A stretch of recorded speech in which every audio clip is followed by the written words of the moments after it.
This call is being recorded.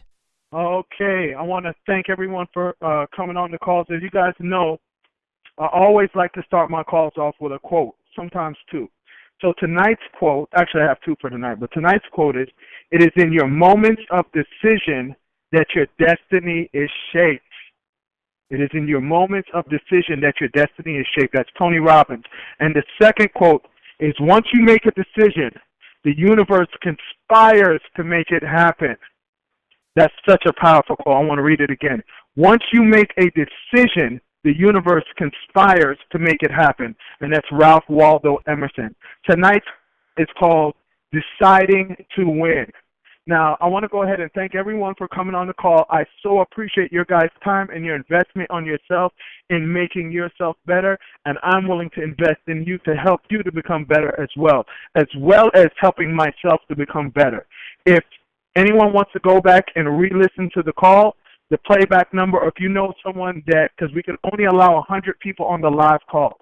So if you know someone that didn't get on the call tonight, the playback number is 718-867-6700. They can also go to www.powerinhalfhour.com. They can subscribe to us in the iTunes Store, in Stitcher, SoundCloud, TuneIn Radio, and right now we're on several different internet radio stations. If we're not already friends on Facebook, please go ahead and friend me. My name on Facebook is Mark Starr, like the Power in a Half Hour page. We also have the Power in a Half Hour Facebook group. If you guys aren't a part of that, please go ahead and either send me a message or find it on Facebook and request to join that group. Now, I want to congratulate everyone. About a month and a half ago, I put a challenge up to everyone, for everyone to come up with a goal that they would like to accomplish before the end of the year and a fear that they would like to overcome. So first of all, I want to thank everyone that went ahead and did that, because it took a lot of guts, it took a lot of courage to come up with a goal and a fear by the end of the year. We were in November, and most people end up quitting in November. We didn't quit in November. So I want to thank everyone, regardless of whether or not you accomplished your goal, as long as you made the effort. That's what's really important. Now you have momentum going into 2015. Now, even like I said, even if you didn't accomplish that goal, you have that momentum. You're not starting on January 1st like everyone else. You're already rolling into the new year. Now, last night, I want to thank everyone that came out. My fear that I wanted to conquer was riding that Ferris wheel in downtown Atlanta. Now, anyone that knows me knows that I am afraid of heights. I was afraid of heights. And I decided that was going to be my fear that I wanted to overcome, was riding that Ferris wheel. So first of all, let me thank everyone that came out. Logan, Linda, Marilyn, Yulisa, Millicent, and Andrew. And all of us went on that Ferris wheel. Now, a couple of us, I'm not going to say any names, had that Ferris wheel, reached out to me, and they had that fear as well. And they went on it. We all went on it. Nobody died. It really wasn't that bad. And to be honest with you, the biggest thing that helped me to conquer that fear was because of the fact that I know you guys are going to hold me accountable to it. So that's why it's so important that not only do we write down our goals and our fears, but we need to share them with people that we know, that we love, and that we trust, and that they love and trust us as well, so that they will hold us accountable to it. And I'm going to tell you, it really wasn't that bad.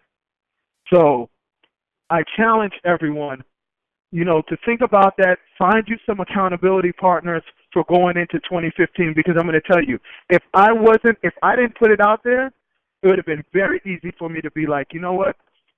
And I'll do it next year, and to push it off. But because I went ahead and made it, I publicly stated it to you guys, I know that I'm going to tell you, I had to do it. So once again, I want to thank everyone that came out last night, that rode the Ferris wheel with me, and for the two other people that had the fear as well and they conquered it. Yes, we are awesome. Let me see. Okay, A Lady Named Pearl's Book Club. The book for this month, we had an awesome talk last night. Man, it was a really, really good talk. The book for last month was As a Man Thinketh. Phenomenal book. I suggest that if you haven't read that book yet, go ahead and read that. The book for this month coming up is The Four Agreements by Don Miguel Ruiz. Another phenomenal book. I read that a few years ago, but I am so interested and ready to read that again this month. Go ahead and pick up the habit of reading at least one book a month. I guarantee if you read one book a month, guess what? You're going to be 12 books ahead of everybody else that you know. So go ahead and pick up the habit of reading that book. Go ahead and find that book club on Facebook and join that club and join us in the discussion next month when we do it. The last message before I go ahead and get started is I have a daily message service called Be Better Daily. Text 411-247. Text Be Better Daily, BETTERDAILY to 411-247. It'll send you a free message every single morning. All right, so we made it to another year. We all have so much to be thankful for because a lot of people started 2014, didn't finish in aren't going to see 2015. Now, at the end of every year, I love to take time to reflect over the past 12 months and celebrate my successes and to learn from everything else. So I asked myself these questions, and I had to be brutally honest with myself, and I would like to pose these same questions to everyone that's listening. Now, number one, did you make more money this year? If not, why not? That's a question. Number two, did you spend more or less time with the people you love, your family and friends? Because isn't that what it's about? Being around the people that we love, being able to spend as much time as we possibly can with the people that we love, that we care about, that care about us. Number three, did you travel as much as you wanted? I don't know too many people that don't love to travel. Maybe a few people don't love to get on that airplane like I did, but I had to get over that fear because I love traveling. So, number three, did you travel as much as you wanted? Number four, did you have more or less free time? Are you bogged down with a bunch of things that are just tying up your time and you're not able to enjoy life the way that you want to? It's a question. And number five, did your lifestyle expand or shrink? Isn't that so important? Now, regardless of how we answered these questions, this has been the time to beat up ourselves over what we did or didn't do this year. This is just a time for us to reflect over what we've done and decide if we want to improve it. That's right. We have to make a decision. Now, many of us go through life trying to avoid making these hard decisions. Guess what? If we don't make the decision gets made for us. You guys heard that? If we don't make the hard decisions in life, they get made for us. Now, 99% of the time, it's not the decision that we want or the decision that serves us best. That's why we got to take control of our destiny, of our life, and start making these hard decisions. Now, the word decision comes from the Latin word decidere. Now, one of the definitions of this word is to cut off. So when we make a decision, we're cutting off all other options. So either we make the decision or the decision makes us. Now, one decision, just one decision could completely alter your life. Making that decision can completely shape your destiny. I remember when I remember all the very, very important decisions that I had to make. And sometimes people aren't going to be happy with it. I remember the decision to move to Atlanta. Man, I can't even imagine the type of where I would be right now if I didn't make that decision to move to Atlanta. I remember when I made the decision in 2009 to get into real estate. I remember when I made the decision to get into the business that I was in previously. Just one decision could completely alter your life. I remember just making the decision of maybe going to the gas, driving this particular way, to work today or something, and ended up meeting someone that completely changed my life. Could have been your wife, your husband, your girlfriend, your boyfriend. Can you imagine if you would have just been 5 minutes late to work and you wouldn't have had the opportunity to meet that person? Now, I know some of us are saying, golly, I wish I was late. But one decision can change your life. Now, How many of you wouldn't have met your husband or wife or girlfriend or, like I said, that one decision? Now, the main decision that I'm asking everyone to make tonight for 2015 is, are you interested or are you committed to making your goals come through this year, in this new year? Now, there's a difference between interested and committed. When you're interested in doing something, you do it only when circumstances permit.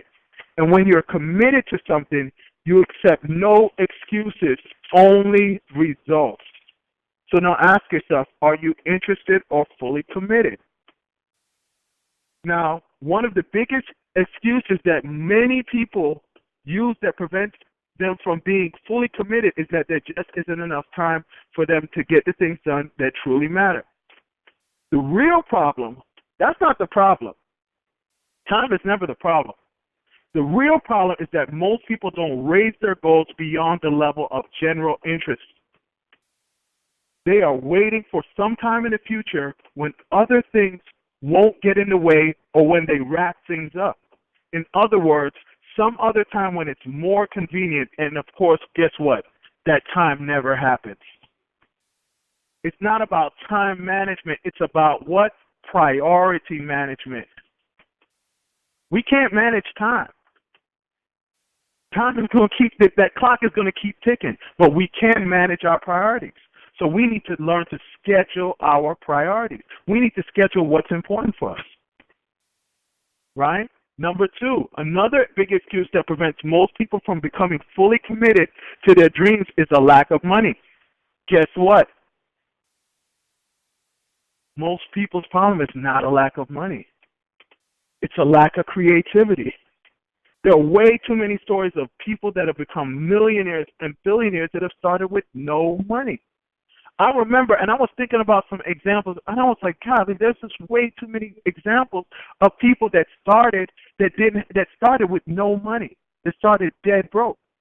And I remembered about this book that I read last year by a guy named Farrah Gray, a young guy, and he's still young. He's probably 30 years old right now. He has a book called Millionaire, and I suggest for any of you guys that have kids, get this book and read this book with your kids. I had my oldest son read this book. I believe I had my oldest son. Yeah, I had him read this book. It's called Millionaire, right? Farrah became a millionaire at the age of 14. Can you imagine that? At the age of 14, this guy became a millionaire. Now, I know you guys are probably saying, well, you know what? His parents probably had money and gave him the money he needed to go ahead and start his business. Guess what? Nope. Farrah Gray was raised in the inner city of Chicago and grew up in a single-parent household and had 4 other brothers and sisters. So his mother that raised him had 4 other kids to look after. And guess what? He grew up in the projects of Chicago. So, of course, they had no money. But guess what? He had creativity. This is just one example of how someone became financially successful with no startup money at a very young age. This guy did it, became a millionaire out of the slums of Chicago at age 14. You have to read his story. The name of the book is called Millionaire. So there are tons and tons of people that will invest in your project, but they have to know that you are more than just interested. They need to know that you are committed, and they will be able to tell by your actions. Money's never the issue. I just had this conversation with somebody today. It's never about money. Because I'll tell you what, if you have a good enough idea and you are committed to your idea and you are working every angle, you will find somebody that has money that wants to invest in you. It's plenty of people that have money that are just looking for people with great ideas. But guess what? They're not going to invest in you if you are only interested. You might have the most phenomenal idea in the world, but nobody's going to, because they don't want to put their $1 million or $2 million or $10 million into what you have going on, and then now 3 weeks from now, you kind of get interested in something else. They will always be able to tell by your actions. Remember that. Now, the third excuse that most people use as to why they're not fully committed is that they are too old. Guess what? You are never too old, and it's never too late. Here are a couple of examples that I just looked up. I went and researched, and these are a couple of examples that I found. Celebrity chef Julia Child wrote her first cookbook at age 50.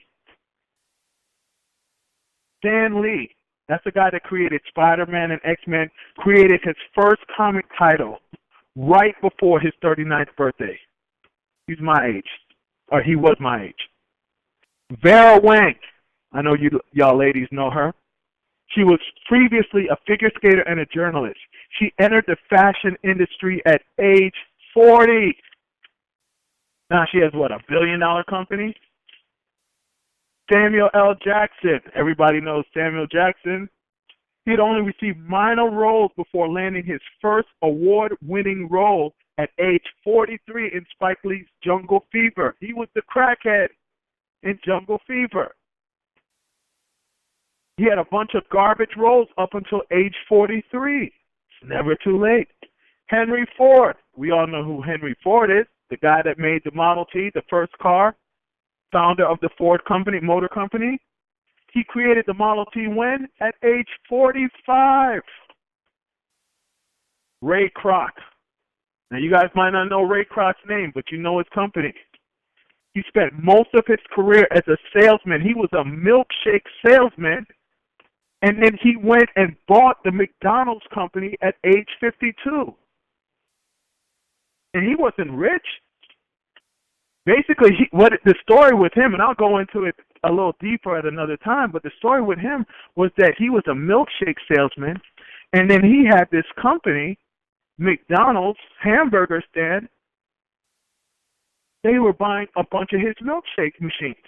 So he went down there to see, hey, what's going on? Why are these guys buying so many machines? And he saw their setup, and he figured out a way to go in there and make a deal with them and buy their company. Here it is. How many years later? What, 50-something years, 60 years later? Biggest franchise company in the world. Okay, now this one's for all my teachers. I know we have some teachers on the call. There's a guy named Takichiro Mori. He was a professor who became a real estate investor at age 51 when he founded the Mori Building Company. His investments made him the richest man in the world in 1992. This guy started in real estate at age 51. In 1992, he had a net worth of $13 billion with a B. $13 billion. Laura Ingalls Wilder published the first Little House book at age 65. These books soon became children's literary classics and the basis for the TV show Little House on the Prairie. Colonel Harlan Sanders, another name we know. He franchised KFC, Kentucky Fried Chicken, at age 62. He didn't have any money, so guess what he did? He sold his idea to other people. He franchised it at age 62. Right? Now, for people that are older than 62, I didn't leave you guys out. Anna Mary Robertson Moses, better known as Grandma Moses, began her painting career at age 78. In 2006, one of her paintings sold for $1.2 million. Wow. No excuses. We have no excuses. We just have to make a decision now. Are we interested or committed? Now, so let's look over a few key differences between someone that's interested and someone that is committed. Number one, if you're interested, you show up sometimes. If you're committed, you show up all the time. People that are interested, that have a day job, come home and say, you know what, today was a long day. I think I'll work on my dream, my goal, my second business tomorrow. People that are committed, it doesn't matter what happened. It doesn't matter what happened with the kids. It doesn't matter what happened with your job. You are committed to yourself. You're committed to your goal and your dreams, and you're going to work on it no matter what. Number two, if you're interested, when things get tough, you give up and move on to the next interest. If you are committed, no matter how tough things get, you find a way over, under, around, or through that obstacle. Nothing stops you. That's the difference. I hope someone's writing these questions down. Number three, if you're interested, you dabble in a bunch of interests, If you are committed, you concentrate your energy on achieving a much shorter list of objectives. You focus. I'm going to tell you right now, one of the biggest turnoffs, if you're trying to pitch a business to someone and you sound like you're doing a bunch of different things, that's a huge turnoff. You're like, for those of you that are a little older and used to watch Good Times, remember that guy on there, Crazy Larry, that would open up the jacket and would sell watches. He would sell jewelry. He sold all different types of things. When you sit there and tell people about the 100 different businesses or ideas that you have, that's how you come off. People that are committed are focused on one thing. Every time in life that I focus, and I've done both ways as well too. But every time I focus on one goal, one business, I've always been super successful. Number 4, if you are interested, you are easily distracted and often fall victim to shiny object syndrome. If you are committed, you are so focused that you don't even notice the irrelevant shiny objects around you. How many of us fall victim to shiny object syndrome? That's where every idea sounds like a great idea. Right? And we jump around. That's the difference between being interested and committed. Number 5, if you are interested, you don't set goals. Rather, you just let it happen. If you are committed, you set goals in a way that maximizes the probability you will achieve them, and you regularly monitor your progress. AKA, you ask yourself questions. You ask yourself the hard questions. We just talked about this earlier. Number 6, if you are interested, you let the fear of failure and other fears keep you from achieving your objectives.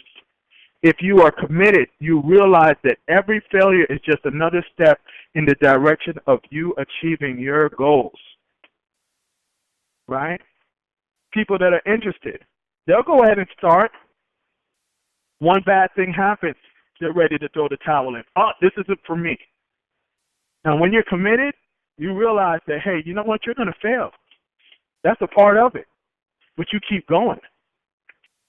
Number 7, if you are interested, you allow perfectionism to inhibit your progress. If you are committed, you understand that perfectionism is the enemy, and you continue to make forward progress even if each step is not perfect. Man, there's so many people I know, and I've done this myself as well. Oh, I can't do it yet. It's not right. No, go ahead and start it. Go ahead and start it. It's never going to be right in the beginning because you're just learning how to do it. How many people you know? How many of us on this call have allowed, because we didn't feel that it was perfect, to prevent us from moving forward? We can't do that. Well, that's all I have. I wanted to end a little early because I want to hear from you guys tonight. I'm going to unmute everyone, so please go ahead, and if you're not going to talk, go ahead and mute yourself while I unmute everybody. Hold on 1 second for me. Tonight, I want you to, if you have any questions, if you have any comments, if you want to share a reflection that you've had for 2014, or if you want to share something that you plan to do for 2015, go ahead and share that with us. I'll unmute it. Please mute your phone. Does anybody have anything that they want to share? Yeah, how you doing, Mr. How do we mute ourselves? Hello? How do we mute ourselves? I can't hear you, caller. Can you say that again? I had a question for how can we mute ourselves? Oh, okay. Just if you have mute on your phone, you can just press mute. Okay. Yeah. All right. Sorry. Does anybody have any question or comments? Mark, can you hear me? How you doing? Yes. Go ahead. Hey, this is Mark. Morgan. It was great overcoming our fear last night on that Ferris wheel, because that was a huge accomplishment for me. I still can't believe I did that. But, awesome. This is Logan. Yeah. Yes, sir. And Logan, it wasn't really that bad, was it? It really wasn't as bad as I imagined it to be. It was pretty cool. As a matter of fact, I'm gonna be going back on it probably sometime in the next 3 weeks. Oh, awesome.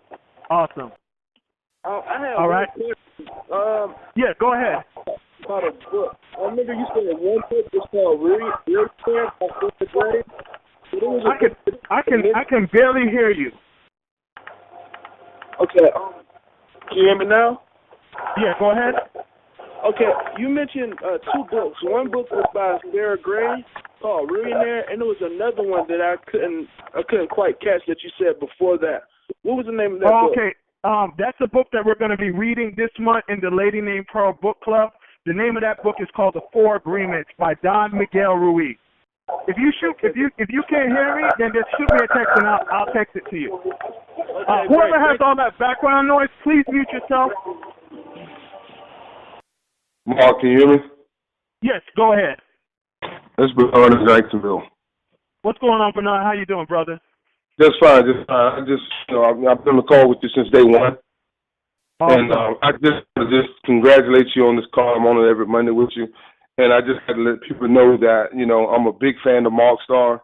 Mark, just give you a little insight on Mark. Mark used to sleep on my sofa about 10 years ago. When Mark was in Tallahassee, Mark had a Honda. Afraid to go across the bridges because Mark had bad tires. Just to see Mark to grow so big, guys, y'all just don't know. Mark is a great guy. I mean, Mark slept on my sofa. Mark told me he was moving to Atlanta, and I wasn't sure because he was doing graphics and with so many people in Atlanta doing graphics. The same thing that he was going to Atlanta from Tallahassee to do, he went and he kicked the doors in on graphics. He didn't care who was doing graphics. He worked harder. He worked twice as hard. Mark actually helped me get into the billboard truck business. Mark has a billboard truck. Mark got into the real estate game. Mark is a phenomenal guy. And I just want to say thank you, Mark, for being a little brother and a big brother because I'm 51. You in your 40s. I've been an entrepreneur for 20 years. You've been an entrepreneur probably 10 to 15 years. Did a lot of club stuff together, but, hats off to you. Looking forward to 2015, and I will continue to be on your calls. And, I'm looking forward to it, brother. And, you and I got some great business ventures that we're getting into next year. Thank you, Bernard. I appreciate that. And I'm not in my 40s yet. I'm 39, so don't give me that. Okay. But thank you. I just say that because you sound like you're in your 40s. You're some grown man. Thank you. I so appreciate that. Bernard. Does anybody else have anyone else have any comments? Yo, this is Mikey Flavor. What's going on, Mikey Flavor? Not much, bro. I just want to say great call, man. Great call. You did an excellent job tonight, man. You touched on a lot of key points. And, you know how me and you flex bona fide from Foundation, so keep up the good man. work. Me and Mikey been friends for about 20 years, man. Thanks, Mikey. So, it is what it is, man. Just plant the good seed and keep pushing forward. All right? Thank you. Anybody else have any comments, questions, or want to reflect on last year or state something they're going to do for this year? Hey, Mark, what's going on, man? This is AJ. I didn't really have anything to say about, what's coming up in 2015, but I did have, I guess, kind of a question, and maybe you could, take a stab at an answer on this. But the nature of what I do as a consultant, by the nature of what I do, I deal with different businesses that present different types of issues, and as a result, I tend to do a lot of different things in support of my clients. Right. Okay. So, I may have a client that's publishing a book. I may have a client that needs some graphic work done. I may have a client, they're all at different levels. But in my own business, again, I've published a couple of books. I've done several different things. I don't think it's so much shiny new object syndrome, but I think just by, being a consultant for, 10, 15 years, it comes with the territory, and I'm trying to figure out how to grow out of that. So, that's a great question. Go ahead. I don't know if I explained it correctly, but again, because I am a consultant, like every project is different and unique and requires a different area of focus. which kind of keeps Right. me all over the place. Right. And I think that in your line of business, you have to be well versed. So you have to be skilled in a bunch of different areas because you're dealing with a bunch of different clients. You know, I'm talking about the person that has one business that they're trying to start today. Then next week they haven't even gotten going on that business, and then next week they're trying to start a whole different type of business, and then 3 weeks later they're interested in something else again. Got it. So it's kind of more length to that. But I would say this, though, it never hurts for you to go in and to specialize in something, maybe find one particular type of client that there's enough clients out there, there's enough base for those clients, and then you can go in and focus in on that type of client, and then that way you become a master in that particular field. So that might be something that you may want to look at as well. Got it. And I think that's actually happening by default, just because more and more of my clients are in and around publishing, like more and more, as opposed to some of the other stuff. So I think that may be happening by default. But I appreciate it, man. Great call. Thank you. Anybody else before we wrap up? Hey, Mark. Okay. You hear me? Yeah, this is Rich. I have a question. You mentioned that Farah, he became a millionaire at the age of 14, and there are a lot of negative vibes and thoughts and suspicions that come that hinder us and, you know, demotivate us from our goal. Like he had people to help him and things like this. How do we remove those negative thoughts? Man, by feeding ourselves with positive information, you know, and listen, and just what you're doing right here with these calls, you know, investing time into developing yourself every day, you know. So, like, okay, you have Mondays covered with this, but then what are you doing on Tuesday to make yourself better? What are you doing on Wednesday to make yourself better? What are you doing on Thursday? If you have my number or you message me on Facebook or send me a text message or call me anytime tomorrow, and I will send you a whole list of different materials that you can read or stuff that's on YouTube that you can listen to. And that's where it really starts. A lot of people get a little confused, like, man, how do I get there? 4, 5, 6, 7 years ago, I was exactly where you're at, you know? And it just started with me listening to some motivational speech or some inspirational speech or someone that's in the field that I want to get into, just listening to that person, you know, just for 30 minutes a day. And that's where it starts. And then you're going to listen to it for 30 minutes a day, and you're going to realize that, hey, you want to hear more of that than what's on the radio. Then you start listening more and more and more, and then it starts to change the way that you think. And then that changes the way that you look at things, and that changes your actions, and then you start to see change in your life. Great. I appreciate all your help, and thanks a lot, because you don't have to take out this half an hour or this hour that you're giving us and the time that you're spending on us. I appreciate it. I'm pretty sure everyone else appreciates it as well. Man, no problem at all. Thank you. All right, so let me go ahead and close this out. Once again, the playback number is 718-867-6700. If you want to go back and listen to any of the old episodes, www.powerinAhalfhour.com. All of us know 3 people that should have heard this message tonight. Share this call with 3 people, all right? And the action step for this week is decide if you are interested or committed towards your goals for 2015. Now, you got the list. Go back and listen to the call and decide, are you interested or committed? Now, the quote that I want to close out with is, when someone makes a decision, he or she is really diving into a strong current that will carry him to places he had never dreamed of when he first made the decision. All you have to do is make the decision, folks. And that was by Paulo Coelho, the guy that wrote the book, The Alchemist, another phenomenal book. Thank you all. Have a great rest of this year, and I will see you next Monday. Good night.